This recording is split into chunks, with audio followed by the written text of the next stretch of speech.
જય માતાજી મિત્રો, સ્વાગત છે તમારું મારા મિની વ્લોગમાં। આજે તો સવારમાં પ્રિયલબેન કે મમ્મી મને નખ કટિંગ કરી દે, મારે આજે ચેકિંગ આવવાનું છે।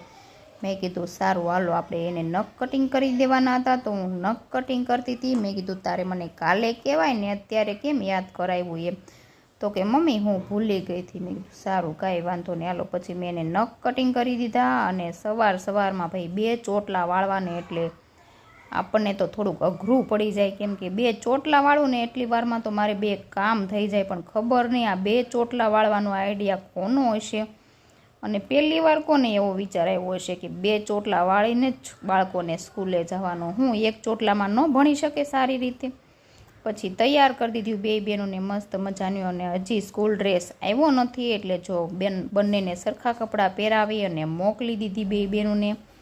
અને એમની બેની વાન આવી ગઈ હતી, તો 2 વાનમાં બેસીને જાતી હતી મારી ચકુડિયું 2, અને એ બેને જાતા જોઈ અને મને તો એમ થાય કે આ 2 સાસરે જશે તો હું કેમ રહીશ। આ 4 કલાક હું એને મોકલું છું ને તોય મને એમ થાય છે કે મને આમ ગમતું નથી ઘરમાં, અને ઘર ખાલી લાગે છે। પછી બંને બહેનો ભણવા વહી ગયો અને મારે જવાનું હતું બેંકમાં, તો હું અને ઘનશ્યામ બંને બેંકમાં પહોંચી ગયા।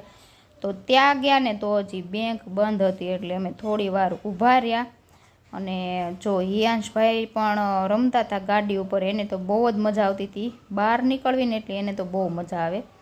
તો ઘનશ્યામ કે આપણે થોડી વાર ઊભા રહીએ એટલે આગળ બેંક ખુલી જાય। પછી બેંકનું કામ પતાવીને અમારે જવાનું હતું મોલમાં। કરિયાણું પતી ગયું હતું ને તો કરિયાણું બધું લેવા જવાનું હતું, અને રસ્તામાં પવન એટલો હતો ને તો મારી તો આંખોય ખુલતી નહોતી। અને આવી ગયા મોલમાં અને બેહાડી દીધા હિયાંશભાઈને ટ્રોલીમાં, કેમ કે એને હેઠે હાલતો હોય ને તો અમારે વસ્તુ કાંઈ લેવાય નહીં, એને ભાગવા વધારે જોઈએ, તો અમારે એને પાછળ જ રહેવું પડે। એટલે અમે એને ટ્રોલીમાં બેહાડી દીધો અને બધી વસ્તુ લઈ લીધી। અને ત્યાર પછી અમે છે ને મોલમાંથી બહાર નીકળી અને અમારી ગાડીમાં બધી વસ્તુ મૂકી દીધી। અને હિયાંશભાઈ જો ત્યાં બેઠા હતા ને તો કહેતો તો મમ્મી મને ભૂલી ન જતા, મને લઈ જાજો। મેં કીધું સારું તને તો લઈ જ જવાનો હોય ને। ત્યાર પછી ત્યાંથી અમે આવી ગયા અમારી શોપે, અને ત્યાં કામ ચાલતું હતું ફર્નિચરનું ને એવું, અને આ વોલપેપર લગાવેલા હતા અને હજી ફર્નિચરનું કામ હાલતું હતું। અને આ વિડીયો છે ને બહુ પહેલાંનો છે, અને અત્યારે તો અમારી શોપ ચાલુ પણ થઈ ગઈ છે, અને ઓપનિંગના વિડીયો પણ મેં મૂકી દીધા છે, પણ આ વિડીયો મૂકવાનો ટાઈમ નહોતો રહ્યો કેમ કે કામ બહુ ઝાઝું હતું। એટલે પછી જો દુકાને આવી અને ત્યાં બાજુમાં નર્સરી છે ને, તો છોકરા કેવા છૂટીને જતા હતા ઘરે। હિયાંશભાઈ પણ કહેતા હતા કે મમ્મી મારે પણ ભણવા જવું છે। મેં કીધું તારે તો હજી વાર છે 2 વર્ષની,